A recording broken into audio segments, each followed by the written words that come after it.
5:30 മണിയായിട്ടുണ്ട് കേട്ടോ. രാവിലെ എഴുന്നേറ്റ് രാവിലത്തെ കാര്യങ്ങളൊക്കെ കഴിഞ്ഞ് ഒരു കട്ടനൊക്കെ കുടിച്ചിട്ടാണ് കേട്ടോ നമ്മൾ കിച്ചണിൽ കയറുന്നത്. രാവിലെ തന്നെ ഇന്ന് സന്തോഷമുള്ളൊരു ദിവസമാണ് കേട്ടോ. ഇന്ന് എറണാകുളം വരെ പോകണം, എന്നിട്ട് ഫ്രണ്ട്സിനെയൊക്കെ ഒന്ന് കാണണം. അതുപോലെ തന്നെ നമ്മുടെ ഓൺലൈൻ ഷോപ്പിലേക്കുള്ള പർച്ചേസും കൂടി ഉണ്ട് കേട്ടോ. അങ്ങനെ രാവിലെ തന്നെ ഒരു തേങ്ങയൊക്കെ പൊട്ടിച്ച് അതിൽ വെള്ളമൊക്കെ കുടിച്ചിട്ട് നമ്മളിന്ന് ചിക്കൻ കറിയും പുട്ടുമാണ് കേട്ടോ റെഡിയാക്കാൻ പോണത്.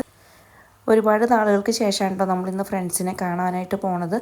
അങ്ങനെ രാവിലെ ധൃതി പിടിച്ചുള്ള പണിയാണ് കേട്ടോ. രാവിലെ കുട്ടികളെ സ്കൂളിൽ വിടണം, അപ്പോൾ അവർക്കുള്ള ലഞ്ചും കൂടി റെഡിയാക്കണം കേട്ടോ. ഇന്ന് ഞാൻ ചിക്കൻ കറി റെഡിയാക്കുന്നത് കൊണ്ട് തന്നെ തേങ്ങാച്ചോറാണ് കേട്ടോ ഇന്ന് ലഞ്ചിന് റെഡിയാക്കണത്.